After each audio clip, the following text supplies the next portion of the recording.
ക്രിസ്തുവിനായി, പ്രവർത്തിച്ചാൽ ക്രിസ്തുവിനായി, മരിച്ചാൽ ക്രിസ്തുവിനായി.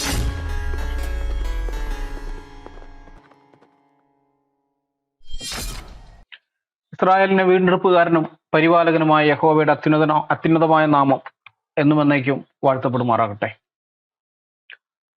ഇന്നത്തെ ഈ റൂമിന്റെ ഉദ്ദേശം ഒരുപക്ഷെ നിങ്ങൾക്ക് ക്യാപ്ഷൻ കൊണ്ട് തന്നെ മനസ്സിലായി കാണുമെന്ന് ഞാൻ വിചാരിക്കുന്നു. ഹാഷ്ടാഗ് കൊണ്ട് കാര്യമില്ല, യഹോവയുടെ ദൃഷ്ടി ഇസ്രായേലിന്റെ മേൽ ഉണ്ട്. ഈ ഇരവാദക്കരച്ചിൽ നടത്തുന്നതിൽ ഡബിൾ ഡോക്ടറേറ്റ് എടുത്തിട്ടുള്ളവരാണ് ജിഹാദി സപ്പോർട്ടേഴ്സ് എന്ന് എല്ലാവർക്കും അറിയാവുന്ന കാര്യമാണല്ലോ. ഈ ജിഹാദി സപ്പോർട്ടേഴ്സ് എന്ന് പറഞ്ഞാൽ അത് മുസ്ലിങ്ങൾ മാത്രമല്ല കേട്ടാ, അങ്ങനെ ഒരു തെറ്റിദ്ധാരണ വേണ്ട. ജിഹാദികൾ എന്തൊക്കെ കാണിച്ചാലും അതൊന്നും കണ്ടഭാവം നടിക്കാതിരിക്കുകയും ജിഹാദികളുടെ ആക്രമണത്തിനെ ആരെങ്കിലും പ്രതിരോധിക്കുമ്പോൾ ആ പ്രതിരോധത്തിൽ ഏതെങ്കിലും ജിഹാദിക്ക് വല്ല പരിക്കെങ്ങാനും പറ്റിയാൽ അല്ലെങ്കിൽ കൊല്ലപ്പെട്ടാൽ വോട്ട് ബാങ്ക് നോക്കിയും മുസ്ലിങ്ങളുടെ ഗുഡ് ബുക്കിൽ കയറി പറ്റാൻ വേണ്ടിയും പിന്നെ മതേതരത്വത്തിന് കോട്ടം തട്ടരുതെന്നും പറഞ്ഞ് ജിഹാദികൾക്ക് വേണ്ടി കൂട്ടക്കരച്ചിൽ നടത്തുന്ന എല്ലാ മനുഷ്യരെയും, മുസ്ലിങ്ങളുമായിട്ടുള്ള എല്ലാവരെയുമാണ് ജിഹാദി സപ്പോർട്ടേഴ്സ് എന്നുകൊണ്ട് ഉദ്ദേശിക്കുന്നത്. ആ ടീമുകളെല്ലാം ഇപ്പോ ഈ പലസ്തീൻ ജിഹാദികൾക്ക് വേണ്ടി ഹാഷ്ടാഗ് ജിഹാദ് നടത്തുകയാണ്. ഓൾ ഐസ് ഓൺ റാഫ എന്നും പറഞ്ഞുകൊണ്ട് ഹാഷ്ടാഗ് ജിഹാദ്. നമ്മുടെ കേരളത്തിൽ നമ്മളത് ധാരാളമായിട്ട് കാണുന്നുണ്ട്. സിനിമാ നടന്മാരടക്കം ദുൽഖർ സൽമാനും പിന്നെ ഷൈൻ നിഗം ഒക്കെ ആണെങ്കിൽ ഏതാണ് സുഡാപ്പി ഫ്രം ഇന്ത്യ എന്നൊക്കെ പറഞ്ഞുകൊണ്ടാണ്, സുഡാപ്പിയാണെന്ന് സ്വയം വെളിപ്പെടുത്തിക്കൊണ്ടൊക്കെ തന്നെയാണ് ഹാഷ്ടാഗ് ജിഹാദ് നടത്തുന്നത്. പിന്നെ അതിന്റെ പുറകെ വേറെ കുറെ എണ്ണം എല്ലാവരും ഉണ്ട്. ഈ ഹാഷ്ടാഗ് ജിഹാദ് മാത്രമല്ല, കനിക്കുസൃതിയൊക്കെ കാണിച്ചത് നമ്മൾ കണ്ടു, ഈ തണ്ണിമത്തൻ ബാഗൊക്കെ പിടിച്ചുകൊണ്ട്. അപ്പൊ ഇങ്ങനെ ഇവരുടെയൊക്കെ ഈ ഹാഷ്ടാഗ് ജിഹാദ് കണ്ടപ്പോഴാണ് ഞങ്ങൾ ഇങ്ങനെ ഒരു റൂം ഇടണം എന്ന് വിചാരിച്ചത്. ഓൾ ഐസ് ഓൺ റാഫ എന്നവർ പറയുമ്പോൾ അതിൽ കാര്യമില്ലാതില്ല. എല്ലാ കണ്ണുകളും റാഫയിൽ തന്നെയാണ്. ഇസ്രായേൽ സൈന്യം എങ്ങനെയാണ് ഹമാസിനെ ഭൂമുഖത്ത് നിന്നും തുടച്ചു നീക്കുന്നതെന്ന് കാണാൻ വേണ്ടി സകല ആൾക്കാരുടെയും കണ്ണുകൾ അങ്ങോട്ട് തന്നെയാണ്. നമ്മളെല്ലാം അത് കണ്ടുകൊണ്ടിരിക്കുന്നുമുണ്ട്, അവരെന്തൊക്കെയാണ് അവിടെ ചെയ്യുന്നത് എന്നുള്ളത്. മാളത്തിനകത്ത് ഒളിച്ചിരിക്കുന്ന തുരപ്പലിനികളെ പുകച്ച് പുറത്തു ചാടിക്കുന്നത് പോലെയാണ് ഇസ്രായേൽ സൈന്യം തുരങ്കങ്ങളിൽ ഒളിച്ചിരിക്കുന്ന ഹമാസിയൻസിനെ പുറത്തു കൊണ്ടുവരുന്നത്. യൂട്യൂബിലും ഫേസ്ബുക്കിലും ഇൻസ്റ്റാഗ്രാമിലും ഒക്കെ അത്തരം വീഡിയോകൾ കാണാൻ സാധ്യത കുറവാണ്. നിങ്ങൾ ട്വിറ്ററിൽ, പഴയ ട്വിറ്റർ, ഇപ്പൊ എക്സ് എന്ന് പറയുന്ന പ്ലാറ്റ്ഫോമിൽ പോകണം. അവിടെ പിന്നെ ഇങ്ങനെയുള്ളതെല്ലാം എടുത്തിടുന്നുണ്ട്. അല്ലെങ്കിൽ പിന്നെ ടെലഗ്രാം ചാനലുകളിൽ ഒക്കെ കാണുന്നുണ്ട്. അവിടേക്കേ ഉള്ളൂ. അപ്പൊ ഈ സംഗതികൾ ഇസ്രായേല് ഹമാസിയൻസിനെ ആക്രമിക്കുമ്പോൾ, അവരുടെ പ്രതിരോധ നിരകളെയൊക്കെ തകർത്ത് കളയുമ്പോൾ അവർക്ക് വേണ്ടി കരയുന്ന ആളുകൾ, അയ്യോ എന്തോന്നും പറഞ്ഞ് കൂട്ടക്കരച്ചിലാണ് നടത്തുന്നതെന്ന് അറിയാമോ? ആ കരയുന്ന ടീമുകൾ അവരെല്ലാം 2023 ഒക്ടോബർ 7 മറന്നുപോയിരിക്കുന്നു. 2023 ഒക്ടോബർ 7 ജിഹാദികൾ അവിടെ കാട്ടിക്കൂട്ടിയ ഇസ്രായേലിനകത്തേക്ക്, ഒരു പരമാധികാര രാഷ്ട്രമായിരിക്കുന്ന ഇസ്രായേലിനകത്തേക്ക് കടന്നു ചെന്ന് അവിടെ കാട്ടിക്കൂട്ടിയ ക്രൂരതകളെല്ലാം അവർ മറന്നുപോയിരിക്കുന്നു. ജിഹാദി സപ്പോർട്ടേഴ്സ് അത് മറന്നുപോയെന്ന് വെച്ച് മനസാക്ഷിയുള്ള ഒരു മനുഷ്യനും അത് മറന്നിട്ടില്ല. അന്ന് കണ്ടിട്ടുള്ള വീഡിയോകളും കേട്ടിട്ടുള്ള വാർത്തകളും ഞങ്ങളുടെ മനസ്സിൽ നിന്ന് മാഞ്ഞു പോയിട്ടില്ല. ഞങ്ങളുടെ മാത്രമല്ല, മനസാക്ഷിയുള്ള ഒരു മനുഷ്യന്റെയും മനസ്സിൽ നിന്ന് അത് മാഞ്ഞു പോവുകയില്ല. ഇസ്രായേലിന്റെ അതിർത്തി കടന്ന പലസ്തീൻ ജിഹാദികൾ യഹൂദന്മാരുടെ വീടുകളിലേക്ക് കടന്നു കയറി വീട്ടിലുള്ളവരെ കൂട്ടക്കശാപ്പ് നടത്തിയത് ജിഹാദി സപ്പോർട്ടേഴ്സ് അറിഞ്ഞിട്ടേയില്ല. അങ്ങനെ ഒരു സംഭവം നടന്നതായിട്ട് അവർ അറിഞ്ഞിട്ടില്ല. കാരണം ഇവരുടെയൊക്കെ പ്രൊഫൈലുകളൊക്കെ എടുത്ത് നോക്കിക്കഴിഞ്ഞാൽ ഈ ഒക്ടോബർ 7 8 9 ഒന്നും ഈ പലസ്തീനികൾ കാട്ടിക്കൂട്ടിയ ക്രൂരതകളെ കുറിച്ചൊന്നും ഒരക്ഷരം, അതിനെ അപലപിച്ചുകൊണ്ടുള്ള ഒറ്റ പോസ്റ്റ് അവര് ഷെയർ ചെയ്തത് പോലും ഇല്ല. അങ്ങനെയുള്ള ഒന്നും നമ്മൾ കാണുന്നില്ല. പിന്നെ എന്നാൽ ചില ദിവസങ്ങൾ കഴിയുമ്പോൾ പലസ്തീനികൾക്ക് വേണ്ടി കരഞ്ഞുകൊണ്ടുള്ള ഇവരുടെയൊക്കെ പോസ്റ്റുകൾ നമുക്ക് കാണുന്നുണ്ട്. ഒരു 13 മുതലൊക്കെ, ഒക്ടോബർ 13 മുതലൊക്കെ വരുമ്പോഴേക്കും നമ്മളതൊക്കെ കാണുന്നുണ്ട്. പക്ഷെ നമുക്കറിയാം അന്ന് എത്ര ഭയാനകമായ വാർത്തകളും ചിത്രങ്ങളുമാണ് ഈ ജിഹാദികൾ തന്നെ ആ സമയത്ത് പുറത്തു വിട്ടത്. ഇസ്രായേലിനെ ആക്രമിക്കാൻ വേണ്ടി പോകുന്ന സമയത്ത് ദേഹത്ത് പോക്കറ്റിലൊക്കെ ക്യാമറയൊക്കെ വെച്ചിട്ടാണ് പോയിരിക്കുന്നത്. പോക്കറ്റ് ക്യാമറയൊക്കെ ആയിട്ട് നെഞ്ചത്ത് ക്യാമറയൊക്കെ കുത്തി വെച്ചിട്ടാണ് പോയിരിക്കുന്നത്, ആക്രമിക്കുന്നതിന്റെ ദൃശ്യമൊക്കെ കിട്ടാൻ വേണ്ടി. അങ്ങനെയൊക്കെയുള്ള എത്രയോ ദൃശ്യങ്ങളാണ് ജിഹാദികൾ തന്നെ വെളിയിൽ വിട്ടതെന്നറിയാമോ? ഞങ്ങൾ യഹൂദന്മാരെ കൊന്നു കളഞ്ഞിരിക്കുന്നു, അവരെ ഇല്ലാതാക്കി എന്നൊക്കെ പറഞ്ഞുകൊണ്ട്. പിന്നെ ഒരു ജിഹാദി അവന്റെ വീട്ടിലേക്ക് ഉപ്പയ്ക്ക് ഫോൺ വിളിച്ച് പറയുന്ന, ആഹ്ലാദത്തോടെ പറയുന്നത് കേട്ടിരുന്നു, ഞാൻ ഇത്ര യഹൂദന്മാരെയാണ് എൻ്റെ സ്വന്തം കൈ കൊണ്ട് ഞാൻ കൊന്നു കളഞ്ഞത് ഉപ്പ എന്നും പറഞ്ഞുകൊണ്ട്. എന്തൊക്കെ കാര്യങ്ങളാണ്. എനിക്കിപ്പോഴും ഓർമ്മയുണ്ട് ഒരു സംഭവം. ഒരു വീട്ടിലേക്ക് കയറി ചെന്ന ജിഹാദികള് ഒരു രാവിലെ സമയമുള്ള ആക്രമണം. അപ്പൊ ആ വീട്ടിലെ ഭാര്യയും ഭർത്താവും കൂടി ചേർന്ന് കുട്ടികൾക്ക് വേണ്ടി ബ്രേക്ക്ഫാസ്റ്റ് ഉണ്ടാക്കിക്കൊണ്ടിരിക്കുന്ന സമയത്താണ് ഇവരങ്ങോട്ടേക്ക് കയറി ചെല്ലുന്നത്. എന്നിട്ട് വീട്ടിലുള്ളവരെയൊക്കെ തോക്കിൻ മുനയിൽ നിർത്തിയിട്ട് പിതാവിന്റെയും മാതാവിന്റെയും കൈകളും കാലുകളും കൂട്ടിക്കെട്ടുന്നു. 7 വയസ്സുള്ള ഒരു ആൺകുട്ടി, 4 വയസ്സുള്ള പെൺകുട്ടി ഉണ്ടായിരുന്നു. പിന്നെ 8 മാസം പ്രായമുള്ള ഒരു കൈക്കുഞ്ഞും. അപ്പൊ ഈ കൈക്കുഞ്ഞിനെ ഇവരെടുത്തു കഴിഞ്ഞിട്ട് മൈക്രോവേവ് ഓവനിൽ വെച്ച് മൈക്രോവേവ് ഓൺ ചെയ്യാണ്. ജീവനോടെ ആ കുഞ്ഞിനെ അതിനുള്ളിട്ട് പുഴുങ്ങിയെടുത്തു. പിതാവിന്റെ കണ്ണുകൾ അവർ കത്തി കൊണ്ട് കുത്തി അങ്ങനെ എടുക്കുകയാണ്, ചൂഴ്ന്നെടുക്കുന്നത്. ഈ മാതാവിനെ ഈ കുഞ്ഞുങ്ങളുടെ മുമ്പിലിട്ട് ബലാത്സംഗം ചെയ്യുന്നു. അത് കഴിഞ്ഞിട്ട് ആ സ്ത്രീയുടെ ഒരു മാറിടം കത്തി കൊണ്ട് മുറിച്ചെടുക്കുന്നു. ആൺകുട്ടിയെ പിടിച്ച് ആ ഭക്ഷണം കഴിക്കാനുള്ള ടേബിളിൽ അവിടെ കൊണ്ടിരുത്തിയിട്ട് അവന്റെ ഒരു കാല് മുറിച്ചു മാറ്റുകയാണ്. ആ കൊച്ചിന്റെ 7 വയസ്സുള്ള ആൺകുട്ടിയുടെ ഒരു കാല് മുറിച്ചു മാറ്റുന്നു. 4 വയസ്സുള്ള ആ പെൺകുട്ടിയുടെ വിരലുകൾ ഓരോന്നോരോന്നായിട്ട് മേശപ്പുറത്ത് വെച്ചിട്ട് ആ കുഞ്ഞു കൈപ്പത്തി മേശപ്പുറത്ത് വെച്ചിട്ട് ഓരോരോ വിരലുകളായിട്ടാണ് അവർ മുറിച്ചെടുത്തത്. ചോര വാർന്നൊലിച്ച് വേദനയോടെ കരയുന്ന ആ 4 മനുഷ്യരുടെ മുമ്പിൽ ഇരുന്നിട്ട് ഈ ജിഹാദികൾ എന്താ ചെയ്തതെന്നറിയാം? ആ അപ്പനും അമ്മയും ആ കുഞ്ഞുങ്ങൾക്കും അവർക്കൊക്കെ വേണ്ടി ഉണ്ടാക്കിയ ബ്രേക്ക്ഫാസ്റ്റ് അവിടെ ഇരുന്ന് കഴിച്ചു. ഇവര് ഈ ചോര വാർന്നൊഴുകിക്കൊണ്ട് ഒരു കുഞ്ഞിന്റെ കാല് മുറിച്ചു കളഞ്ഞിരിക്കുന്നു. മറ്റേ കുഞ്ഞിന്റെ വിരലുകളെല്ലാം മുറിച്ചു കളഞ്ഞിരിക്കുന്നു. അമ്മേനെ ബലാത്സംഗം ചെയ്തിട്ട് ഒരു മാറിടം മുറിച്ചു കളഞ്ഞിരിക്കുന്നു. അപ്പന്റെ 2 കണ്ണുകളും കുത്തി പൊട്ടിച്ചിട്ടിരിക്കുന്നു. എന്നിട്ട് അവിടെ ഇരുന്നിട്ടാണ് ഇവന്മാര് ഭക്ഷണമൊക്കെ കഴിച്ചതിന് ശേഷം പിന്നെ ഇവറ്റങ്ങളെല്ലാവരെയും കൊന്നിട്ട് അവിടെ നിന്ന് ഇറങ്ങിപ്പോയത്.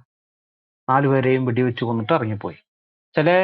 ഇത് സംഗതിയോ വീട്ടിലൊക്കെ ചെന്ന് കഴിഞ്ഞിട്ടുണ്ട് അങ്ങനെ തന്നെ കത്തിക്കുകയായിരുന്നു, ജീവനോടെ തന്നെ കത്തിക്കുകയായിരുന്നു, യഹൂദന്മാരായിപ്പോയി എന്നുള്ള ഒറ്റ കാരണം കൊണ്ട്. അപ്പൊ ഹമാസ് എന്ന ഇസ്ലാമിക് സംഘടനയിൽ പ്രവർത്തിക്കുന്ന മുസ്ലിങ്ങൾ ഇസ്രായേലിലെ ഓരോരോ കുടുംബങ്ങളോടും ചെയ്ത കഥയല്ല, അത് ചരിത്രത്തിൽ രേഖപ്പെടുത്തപ്പെട്ട് കഴിഞ്ഞ സംഭവങ്ങളാണ് അതെല്ലാം.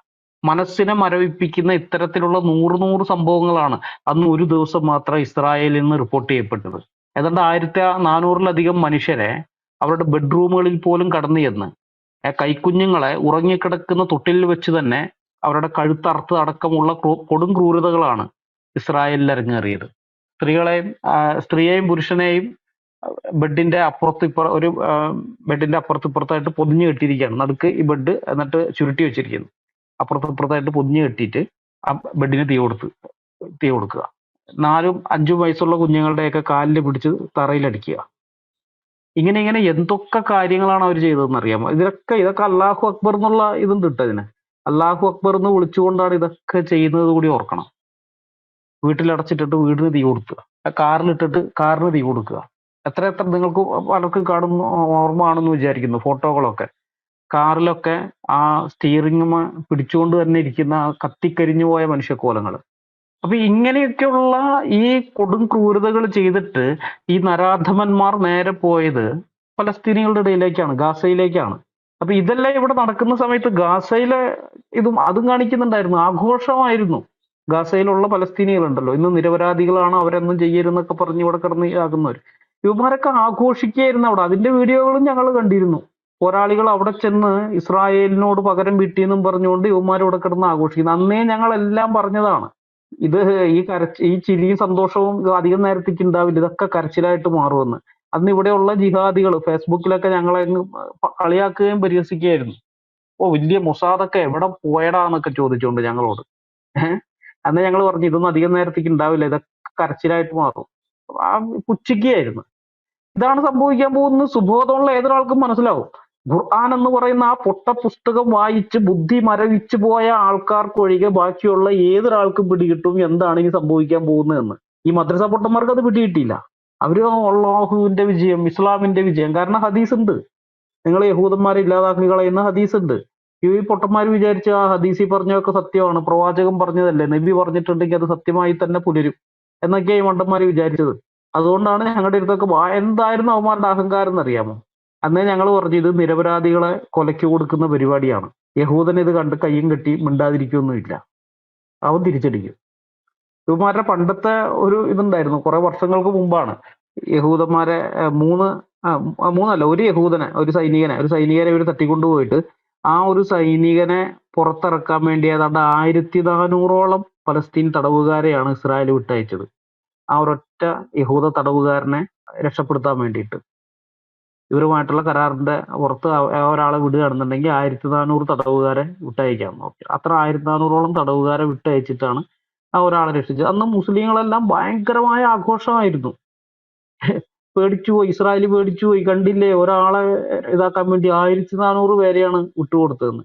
അന്ന് ഞാൻ അവന്മാരോട് പറഞ്ഞു, എടാ പൊട്ടന്മാരെ, നിങ്ങൾക്ക് മനസ്സിലായിട്ടില്ല. ഇസ്രായേൽ നിങ്ങളോട് എന്താ പറഞ്ഞതെന്ന് മനസ്സിലായോ? ഒരു യഹൂദൻ എന്ന് പറഞ്ഞ 1400 പേർക്ക് തുല്യനാണെന്നാണ് അവൻ പറയുന്നത്. നിങ്ങൾ ഈ പന്നി പെറ്റുകൂട്ടുന്ന പോലെ പെറ്റുകൂട്ടുന്നുണ്ടല്ലോ, അങ്ങനെ പെറ്റുകൂട്ടുന്ന ഈ 1400 പേർക്ക് സമനാണ് ഞങ്ങളുടെ ഒരാളെന്ന് അവരാ പറഞ്ഞത് നിങ്ങളോട്. അവരിലെ ഒരാളെ നിങ്ങൾ തൊട്ട് കഴിഞ്ഞാൽ, ഇല്ലാതാക്കിയാൽ അവർ ആ റേഷ്യോ വെച്ചായിരിക്കും തിരിച്ചടിക്കുക. നിങ്ങളുടെ 1400 പേരെയെങ്കിലും അവർ തട്ടും. അതാണ് അവർ നിങ്ങൾക്ക് തന്ന മെസ്സേജ്. ഇനിയെങ്കിലും മനസ്സിലാക്കണമെന്ന് ഞാൻ അന്നാ പൊട്ടന്മാരോട് പറഞ്ഞു. ഇപ്പോഴെന്നല്ല, വർഷങ്ങൾക്ക് മുമ്പാണ്. അയ്യോ, എന്നെ കളിയാക്കി കൊല്ലുമായിരുന്നു അവന്മാരെല്ലാം കൂടി ചേർന്ന്. പിന്നെ തെറിവിളിയും ചീത്തവിളിയും അത് വേറെ. പക്ഷെ അതാണ് വസ്തുത. അതാണ് യഹൂദന്മാരിലെ ഒരുത്തനെ തൊട്ട് കഴിഞ്ഞാൽ അവർ ഇതേ റേഷ്യോ വെച്ചിട്ടൊക്കെ ആയിരിക്കും തിരിച്ചടിക്കുക. അതുകൊണ്ട് അവരുടെ കണക്കിൽ ഇപ്പോഴും ആയിട്ടില്ല. ഇപ്പൊ 36,000 അത്രയും പേരെ കൊന്നു എന്നൊക്കെ പറയുന്നുണ്ടല്ലോ. യഹൂദന്റെ കണക്കനുസരിച്ച് ആയിട്ടില്ല. 1400 പേരെ നിങ്ങൾ തട്ടി അവിടെ പോയി കൊന്നില്ലേ? അത് കഴിഞ്ഞിട്ട് കൊന്നത് വേറെ ഉണ്ട്. അതിനെല്ലാം ഇതേ റേഷ്യോ വെച്ചിട്ടാണ് അവൻ തിരിച്ചടിക്കുക. അത് നിങ്ങൾ ഇനിയെങ്കിലും മനസ്സിലാക്കും ജിഹാദികളെ. നിങ്ങളുടെ ഈ പൊട്ടപുസ്തകം വെച്ചുകൊണ്ടിരുന്നിട്ട് കാര്യമൊന്നുമില്ല. അതൊക്കെ വെച്ചിട്ട് യഹൂദന്റെ അടുത്തേക്ക് പോയി കഴിഞ്ഞാൽ അവന്റെ കയ്യിലിരിക്കുന്ന അത്യാധുനിക ആയുധങ്ങളാണ്. മനസ്സിലായ? ഈ ഗാസയിലെ ജനസംഖ്യ എന്ന് പറയുന്നത് കേവലം 20 ലക്ഷമാണ്. 22 ലക്ഷം, 2.2 മില്യൺ, 22 ലക്ഷം ആൾക്കാരാണ് അവിടെ ഉള്ളത്. ഈ United Nations High Commissioner for Refugees, അല്ലെങ്കിൽ UNHCR എന്ന് പറയുന്ന സംഘടന, അതിന്റെ കണക്കനുസരിച്ചിട്ട് ഇന്ന് ലോകത്താകമാനം 11 കോടിയിലധികം മനുഷ്യരാണ് കൂട്ടക്കുരുതി ഭയന്ന് പലായനത്തിലും തെരുവിലൊക്കെ ആയിരിക്കുന്ന. യുദ്ധവും മറ്റു പല കാരണങ്ങൾ കൊണ്ട്, കലാപം, യുദ്ധം, പലതും ഉണ്ട്. ഇതിൻ്റെ അകത്ത് പ്രധാന ഇതെന്ന് പറയുന്നത് മുസ്ലിങ്ങൾ തന്നെയാണ് താനും. മുസ്ലിങ്ങളുടെ ആക്രമണവും മറ്റു കാരണങ്ങൾ കൊണ്ടൊക്കെയാണ് ഇങ്ങനെ ഇതായിരിക്കുന്നത്. 11 കോടിയിലധികം മനുഷ്യര്.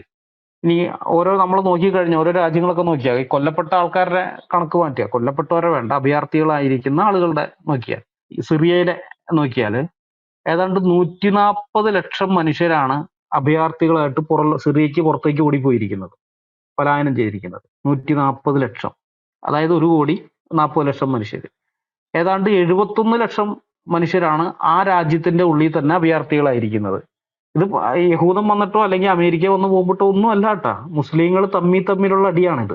മുസ്ലിങ്ങൾ തമ്മിലുള്ള അടിയിലാണ് ലക്ഷക്കണക്കിന് പേര് മരിച്ചു. അതല്ലാതെ ഈ ഏതാണ്ട് 200 ലക്ഷത്തിലധികം ആളുകൾ രാജ്യത്തിന്റെ അകത്തും പുറത്തുമായിട്ട് അഭയാർത്ഥികളായിട്ട് മാറിയത്.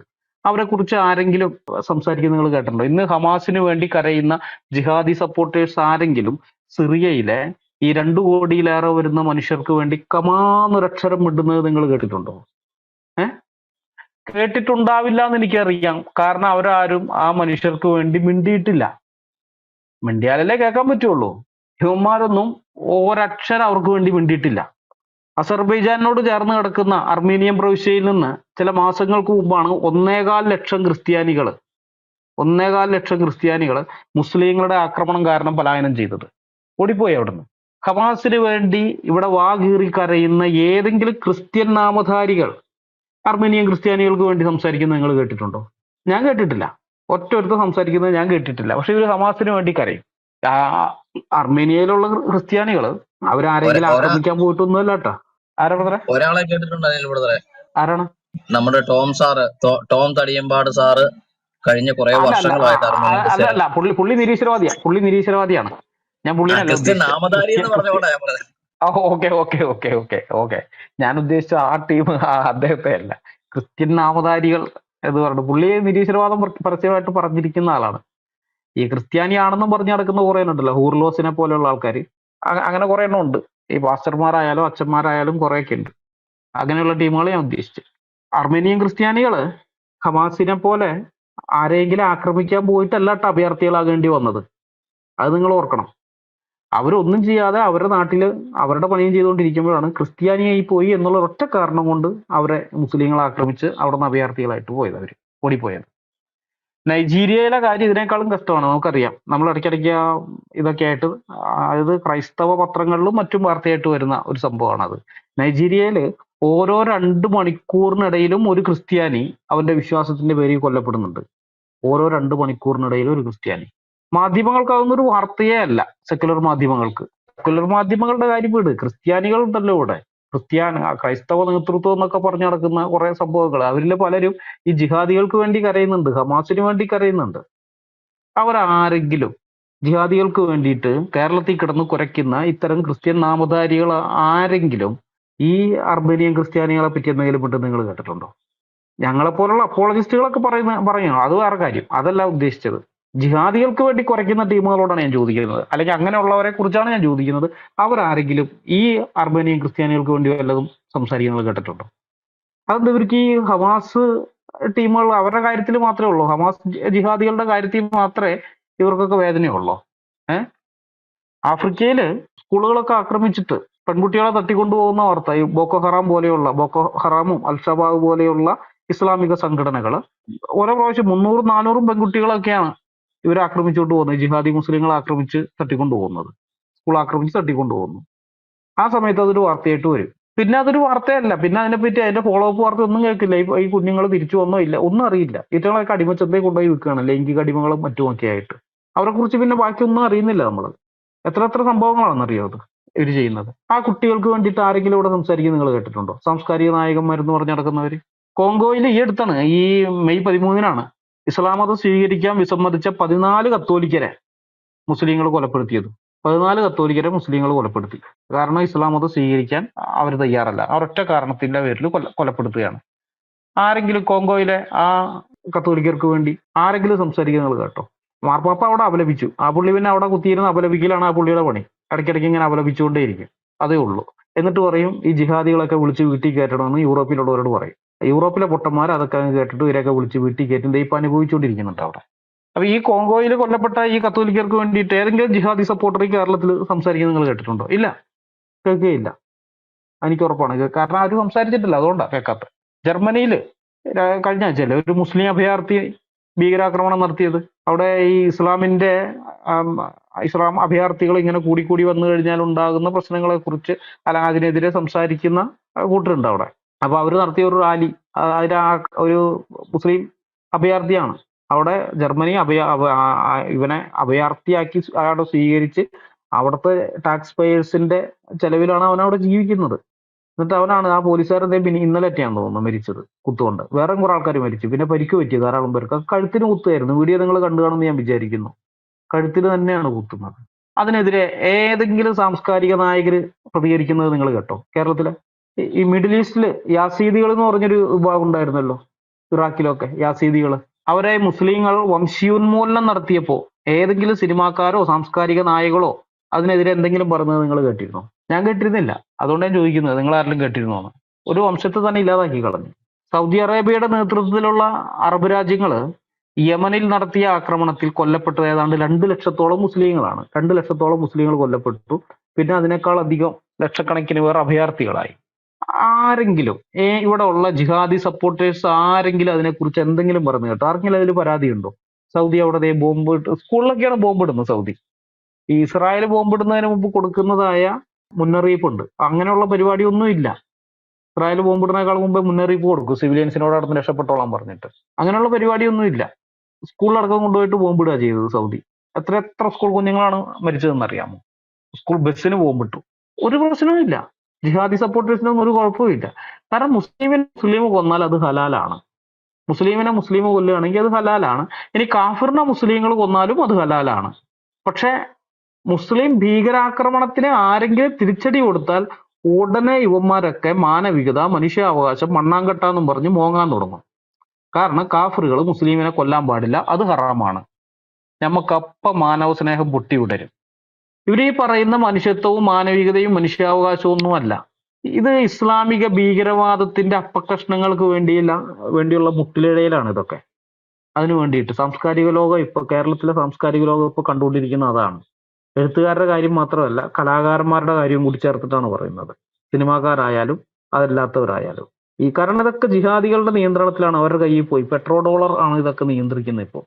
അതുകൊണ്ട് അവരെ പ്രീണിപ്പിക്കാൻ വേണ്ടിയുള്ള മുട്ടിലിഴയിലാണ് ഇതൊക്കെ. അതിന്റെ അപ്പുറത്തൊന്നുമില്ല. ഈ ഹാഷ്ടാഗ് ജിഹാദ് ഉണ്ടല്ലോ, ആ ഹാഷ്ടാഗ് ജിഹാദ് എന്നൊക്കെ പറയുന്ന അതാണ്. ഈ ജിഹാദികളുടെ അപ്പകഷ്ണങ്ങൾക്ക് വേണ്ടിയിട്ടുള്ള മുട്ടിലിഴയൽ. അതാണ് സാംസ്കാരിക ലോകത്ത് നടക്കുന്നത്. ഇവര് യഥാർത്ഥ മനുഷ്യസ്നേഹികളായിരുന്നെങ്കിൽ ലോകമെമ്പാടുമുള്ള മനുഷ്യരുടെ 11 കോടിയിലധികം മനുഷ്യരാണ് ഇന്ന് ലോകമെമ്പാടുമായിട്ട് അഭയാർത്ഥികളായിട്ട് അലയുന്നത്. യുദ്ധവും മറ്റു കലാപവും മറ്റു പല കാരണങ്ങൾ കൊണ്ട് എന്തു ആകട്ടെ അവിടെ നിരപരാധികൾ കൊല്ലപ്പെടുന്നു, പല കാര്യങ്ങളും സംഭവിക്കുന്നു. ഇവര് യഥാർത്ഥ മാനവികവാദികളായിരുന്നെങ്കിൽ, മനുഷ്യത്വമുള്ളവരായിരുന്നെങ്കിൽ, മനുഷ്യസ്നേഹമുള്ളവരായിരുന്നെങ്കിൽ അതിനെതിരെയൊക്കെ പ്രതികരിക്കുമായിരുന്നു. പക്ഷെ അതൊന്നുമില്ല. ലോകമെമ്പാടും ഇതുപോലെയുള്ള മനുഷ്യർ, കോടിക്കണക്കിന് മനുഷ്യർ നരകയാതന തിന്നുമ്പോൾ ഇവന്മാരുടെ കണ്ണുകൾ ഗാസയിലേക്ക് മാത്രം, റാഫയിലേക്ക് മാത്രമേ പോവുകയുള്ളൂ. അവിടേക്ക് കണ്ണു നട്ടിരിക്കുകയാണ്. അങ്ങനെയുള്ള ആ ഗാസയിലേക്ക് മാത്രം കണ്ണുകൾ നട്ടിരിക്കുന്ന ഭീകരജീവികളാണ് കേരളത്തിലെ ഈ സാമൂഹ്യ സാംസ്കാരിക നായകൾ എന്ന് പറയുന്നവന്മാര്. അവരുടെ കണ്ണ് അങ്ങോട്ടേ പോവുള്ളൂ, വേറെ അങ്ങോട്ടേക്കും പോയില്ല. ഇത്തരം സാംസ്കാരിക നായകളോട് ചോദിക്കട്ടെ, അറബ് രാജ്യങ്ങളിൽ ഉണ്ടായിരുന്ന യഹൂദന്മാർ എവിടെ പോയി? അറബ് രാജ്യങ്ങളിൽ യഹൂദന്മാരുണ്ടായിരുന്നല്ലോ, എവിടെ പോയത്? 1948 8,51,000 യഹൂദന്മാരാണ് 9 അറബ് രാജ്യങ്ങളിലായിട്ടുണ്ടായിരുന്നത്. അറബ് രാജ്യം എന്ന് പൂർണ്ണമായിട്ട് പറയാൻ പറ്റില്ല, ചിലത് ആഫ്രിക്കയിലുള്ള രാജ്യമാണ്, എന്നാൽ അറബ് സംസാരിക്കുന്നത്, അല്ലെങ്കിൽ മുസ്ലിം രാജ്യം എന്ന് പറയാം. ഈജിപ്തില് 3,400,000 75,000 യഹൂദന്മാരാണ് ഉണ്ടായിരുന്നത് അന്ന് 1948 75,000 യഹൂദന്മാർ. ഇന്ന് അവിടെ 100 അല്ലെങ്കിൽ 100-ൽ താഴെ എന്നുള്ള നിലയിലാണുള്ളത്. അൾജീരിയയിൽ 1,40,000 യഹൂദന്മാരുണ്ടായിരുന്നു 1948. ഇന്ന് അവിടെ 200-ൽ താഴെ യഹൂദന്മാരേ ഉള്ളൂ. ഇറാഖിൽ 1,35,000 യഹൂദന്മാരുണ്ടായിരുന്നു. ഇന്ന് അവിടെ 5-10 യഹൂദന്മാരെ കാണാം, 10-ൽ താഴെ ഉള്ളൂ. ലെബനോനിൽ 5,000-ഓളം യഹൂദന്മാരുണ്ടായിരുന്നു, ഇത് 100-ൽ താഴെയാണ്. മൊറോക്കോയിൽ 2,60,000 യഹൂദന്മാര് 1948 ഉണ്ടായിരുന്നു, ഇന്നത് 2,150 അത്രേ ഉള്ളൂ. ഇങ്ങനെ ഓരോ ഇടങ്ങളിലും മൊത്തം നോക്കിയാൽ 8,51,000 യഹൂദന്മാർ 1948 അറബ് രാജ്യങ്ങളിൽ ഉണ്ടായിരുന്നെങ്കിൽ ഇന്ന് അവിടെ എന്ന് പറഞ്ഞു കഴിഞ്ഞാൽ ഏതാണ്ട് 3,000 ചില യഹൂദന്മാരേ ഉള്ളൂ. എവിടെ പോയി ഈ യഹൂദന്മാരെല്ലാം? കുറെ പേരൊക്കെ ഇസ്രായേലിലേക്ക് വന്നിട്ടുണ്ട്, അത് ശരിയാണ്, കുറെ പേര് ഇസ്രായേലിലേക്ക് വന്നു. പക്ഷെ ബാക്കിയുള്ളവരോ? ഉപദ്രവിക്കുകയാണ്, ഇവര് കൊല്ലാക്കൊല ചെയ്തു. ഈ യമൻ എന്നൊക്കെ പറഞ്ഞ ഒരു കാലത്ത് യഹൂദന്മാരാണ് ഭരിച്ചിരുന്നത്, യഹൂദ രാജാക്കന്മാര് ജൂതന്മാരായിരുന്നു, അവരുടെ ഭരണത്തിന്റെ കീഴിലുണ്ടായിരുന്നു യൂതന്മാര് ധാരാളം ഉണ്ടായിരുന്ന സ്ഥലമാണ് യമൻ.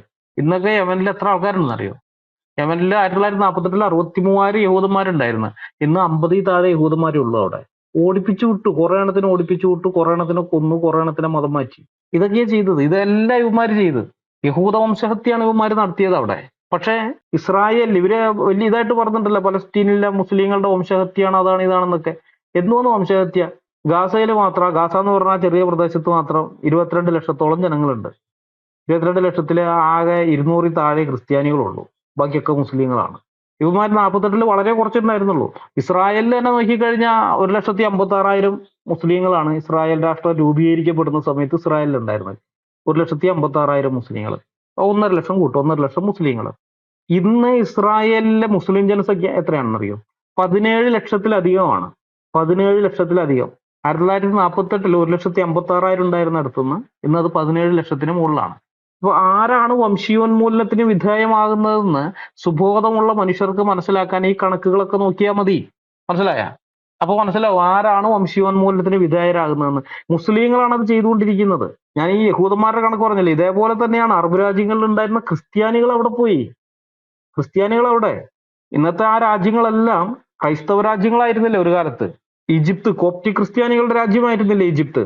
അവിടെയുള്ള കോപ്റ്റിക് ക്രിസ്ത്യാനികൾ ഇന്ന് ന്യൂനപക്ഷങ്ങളിൽ ന്യൂനപക്ഷമാണ്. എവിടെ പോയി അവിടെ ഉണ്ടായിരുന്ന കോപ്റ്റിക് ക്രിസ്ത്യാനികൾ? ഇറാഖ് കൽദയ ക്രിസ്ത്യാനികളുടെ രാജ്യമായിരുന്നില്ലേ? ഇന്ന് ഇറാഖിൽ ക്രിസ്ത്യാനികൾ പേരിലല്ലേ ഉള്ളൂ, എവിടെ പോയി അവിടെ ഉണ്ടായിരുന്ന ക്രിസ്ത്യാനികൾ? സിറിയ, ആ അറാബിക് സംസാരിക്കുന്ന ക്രിസ്ത്യാനികൾ, സുറിയാനി ക്രിസ്ത്യാനികളായിരുന്നില്ലേ അവിടെ ഉണ്ടായിരുന്നത്? എവിടെ പോയി അവര്? ക്രിസ്ത്യാനികൾ അവിടെ പോയി സിറിയയിലത്തെ. ഇനി ബഹ്റിനും കുവൈറ്റും ഒക്കെ ക്രൈസ്തവ രാജ്യങ്ങളായിരുന്നു അത്, എവിടെ പോയി അവിടുത്തെ ക്രിസ്ത്യാനികൾ? സൗദി അറേബ്യയിൽ യഹൂദന്മാരും ക്രിസ്ത്യാനികളും ഉണ്ടായിരുന്നല്ലോ, എവിടെ പോയി അവിടെയുള്ള യഹൂദന്മാരും ക്രിസ്ത്യാനികളും? ഓരോ പ്രദേശവും നോക്ക് നിങ്ങൾ, അവിടുത്തെ ഓരോ രാജ്യങ്ങൾ. തുർക്കി ബൈസാൻഡിയൻ ക്രിസ്ത്യൻസിന്റെ രാജ്യമായിരുന്നില്ലേ, എവിടെ പോയി ബൈസാൻഡിയൻ ക്രിസ്ത്യൻസ് അവിടുത്തെ?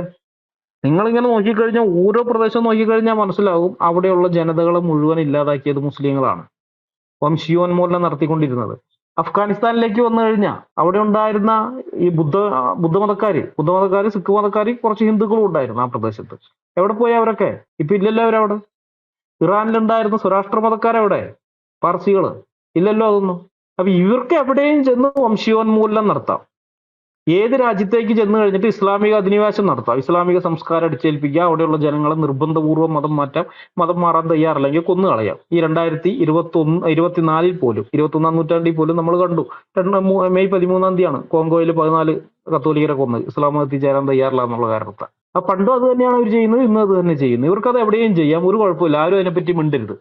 അതിനെപ്പറ്റി മിണ്ടി കഴിഞ്ഞാൽ ഉടനെ പറയും ഇസ്ലാമോഫോബിയ, ഇസ്ലാമോഫോബിയ, ഇസ്ലാമോഫോബിയ എന്നും പറഞ്ഞ് കരയും. പിന്നെ അപ്പൊ ഇതൊക്കെ ഇവന്മാർക്ക് എവിടെയും ചെയ്യാം, ആരുടെ നേരെയും ചെയ്യാം. അതിനെപ്പറ്റി ആരും മിണ്ടാകാൻ പാടില്ല. പക്ഷെ നമ്മൾ തിരിച്ചെന്തെങ്കിലും പ്രതികരിച്ചു കഴിഞ്ഞാൽ പോയി പ്രശ്നമാണ്, പിന്നെ വർഗീയവാദിയായി. അപ്പൊ ഈ പരിപാടി ഉണ്ടല്ലോ, ഈ ഇരവാദക്കരച്ചിൽ, #ജിഹാദ് നടത്തിയിട്ടുള്ള ഇരവാദക്കരച്ചിൽ, അത് നിർത്ത്.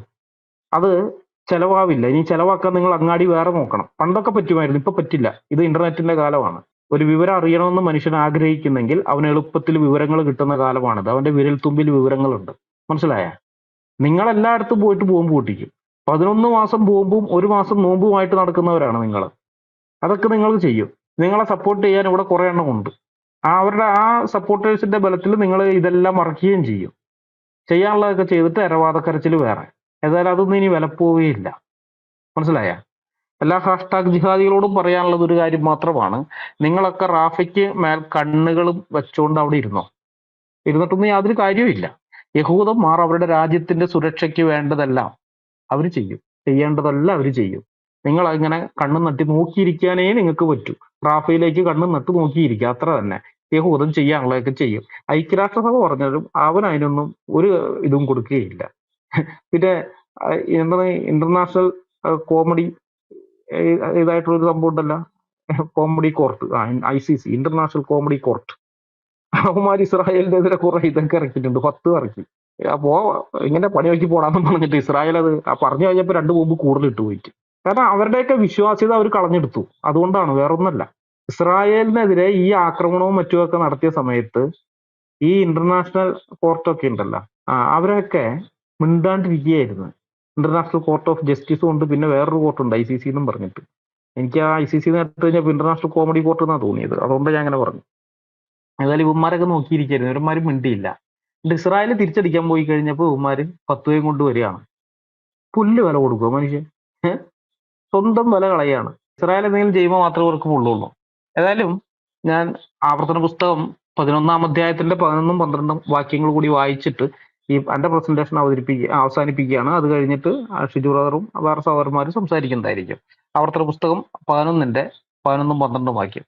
നിങ്ങൾ കൈവശമാക്കുവാൻ ചെല്ലുന്ന ദേശമോ മലകളും താഴ്വരകളും ഉള്ളതായി ആകാശത്തു നിന്ന് പെയ്യുന്ന മഴവെള്ളം കുടിക്കുന്നതും നിന്റെ ദൈവമായ യഹോവ പരിപാലിക്കുന്നതുമായ ദേശമാകുന്നു. ആണ്ടിന്റെ ആരംഭം മുതൽ അവസാനം വരെ നിന്റെ ദൈവമായ യഹോവയുടെ ദൃഷ്ടി എപ്പോഴും അതിന്മേൽ ഇരിക്കുന്നു.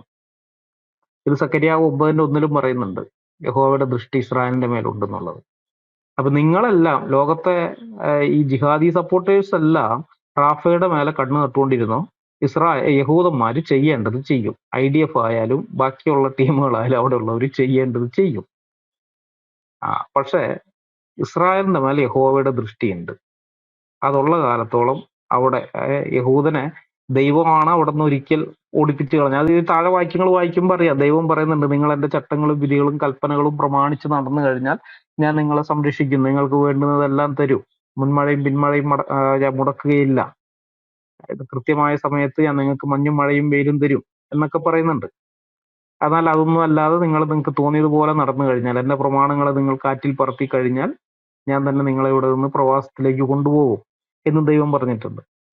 അതേപോലെ തന്നെ സംഭവിക്കുകയും ചെയ്തു. കാരണം യഹോവയായ ദൈവം മുഖപക്ഷമില്ലാത്ത ദൈവമാണ്. കനാന്യർ അവിടെ ഉണ്ടായിരുന്ന അതിന് മുമ്പുണ്ടായിരുന്നവർ എന്തൊക്കെ മ്ലേച്ഛകരമായ കാര്യങ്ങൾ ചെയ്തത് കൊണ്ടാണോ അവരെ അവിടെ നിന്ന് ദൈവം മാറ്റിയത്, അതേ പാപം ഇസ്രായേൽ ചെയ്തപ്പോൾ ഇസ്രായേലിനെയും മാറ്റി അവിടെ നിന്ന്. മനസ്സിലായോ? മുഖപക്ഷം കൂടാതെ ന്യായം വിധിക്കുന്നവനാണ് ബൈബിളിലെ ദൈവം. ഇസ്രായേലിനോടും അത് തന്നെ ചെയ്തു. എന്നാൽ ദൈവം വാഗ്ദത്തം കൊടുത്തിരുന്നത് കൊണ്ട് പിൽക്കാലത്ത് ഇസ്രായേലിന് പ്രവാചകന്മാരിലൂടെ പറയുന്നുണ്ട്, ഞാൻ തന്നെ നിങ്ങളെ തിരിച്ചു കൊണ്ടുവന്ന് ഈ ദേശത്ത് നടും, പിന്നെ നിങ്ങളെ ആരും അവിടെ നിന്ന് പറിച്ചു കളയുകയില്ല എന്നുള്ള വാഗ്ദത്വമുണ്ട്. ആ വാഗ്ദത്ത നിറവേറുന്നതാണ് 1948 മെയ് 14 നമ്മൾ കണ്ടത്. ഒരൊറ്റ യെശയ്യാവ് ചോദിക്കുന്നുണ്ട്, ഒരൊറ്റ ദിവസം കൊണ്ടൊരു ദേശം ഉണ്ടാകുമോ? ഒരു രാജ്യം ഒന്നായിട്ട് തന്നെ പിറക്കുമോ? സിയോനോ നോവ് കിട്ടിയ ഉടൻ തന്നെ മക്കളെ പ്രസവിച്ചിരിക്കുന്നു. ഒരൊറ്റ ദിവസം കൊണ്ട് ഒരു രാജ്യമുണ്ടായി. 1948 മെയ് 14 ഇസ്രായേൽ എന്ന് പറയുന്ന ഒരു രാജ്യം ഒരൊറ്റ ദിവസം കൊണ്ടുണ്ടായി. അത് ആ പ്രവചനത്തിന്റെ നിവൃത്തിയാണ്. അതിൽ ദൈവം പറഞ്ഞിട്ടുണ്ട്, ഞാൻ നിങ്ങളെ ഇനി പറിച്ചു കളയുകയില്ല. അതുകൊണ്ട് ഇസ്രായേൽ അവിടെ ഇനിയും നിലനിൽക്കും. അതിനെ പറിച്ചു കളയാമെന്ന് ആര് വിചാരിച്ചാലും നടക്കുകയില്ല. കാരണം യഹോവയുടെ ദൃഷ്ടി ആ ദേശത്തിന്റെ മുകളിലുണ്ട്. നിങ്ങൾ വെറുതെ ഈ കരിങ്കല്ല് കടിച്ച് പല്ല് കളയുകയാണ് ജിഹാദികളെ. നിങ്ങളുടെ മണ്ടൻ കിതാബിനകത്ത് എഴുതി വെച്ചിരിക്കുന്ന ഈ കാര്യങ്ങൾ പിശാചിന്റെ പ്രവാചകനായ മുഹമ്മദ് പറഞ്ഞിട്ടുള്ള കള്ളത്തരങ്ങൾ വിശ്വസിച്ച് ഇനിയും കുറെ മുസ്ലിങ്ങളുടെ ജീവൻ പോകുന്നല്ലാതെ വേറെ ഒന്നും സംഭവിക്കാൻ പോകുന്നില്ല. നിങ്ങൾക്ക് ഉള്ള ഏക വഴി എന്ന് പറയുന്നത് കോ എക്സിസ്റ്റൻസ് ആണ്. മനസ്സിലായോ? സഹവർത്തിത്വം. യഹൂദനെ നിങ്ങൾ അംഗീകരിച്ച്, മനുഷ്യനായി അംഗീകരിച്ച് യഹൂദനോടൊപ്പം സഹവർത്തിത്വത്തിലേക്ക് വരിക. അതല്ലാതെ നിവൃത്തിയില്ല നിങ്ങൾക്ക്. നിങ്ങളുടെ പുസ്തകത്തിനകത്തൊക്കെ എഴുതിയിട്ടുണ്ട് യഹൂദൻ കുരങ്ങനാണെന്നും യഹൂദൻ അശുദ്ധനാണെന്നും അവനെ മനുഷ്യനായി കാണരുന്നൊക്കെ ഉണ്ട്. അത് വേറെ കാര്യം. അതൊക്കെ നിങ്ങൾ പിടിച്ചുകൊണ്ടിരുന്ന കാര്യമില്ല. ആധുനിക കാലത്ത് അതൊക്കെ എടുത്ത് കളാം. അത്തരം ആയത്തുകളെല്ലാം എടുത്ത് ചവിറ്റുകൊട്ടയിലിട്. എന്നിട്ട് അവനെ മനുഷ്യനായി കാണാം. മനുഷ്യനായി കണ്ട് അവനുമായിട്ട് സമാധാനപരമായ സഹവർത്തിത്വത്തിലേക്ക് പോവാം. അങ്ങനെയാണെന്നുണ്ടെങ്കിൽ നിങ്ങൾക്ക് അവിടെ നിലനിൽക്കാം. അതല്ലാന്നുണ്ടെങ്കിൽ മുച്ചൂട് മുടിഞ്ഞു പോവുകയുള്ളൂ.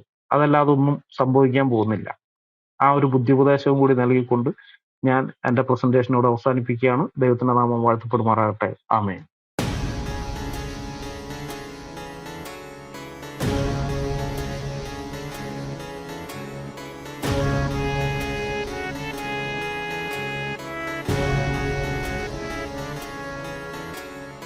ജീവിച്ചാൽ ക്രിസ്തുവിനായി, പ്രവർത്തിച്ചാൽ ക്രിസ്തുവിനായി, മരിച്ചാൽ ക്രിസ്തുവിനായി.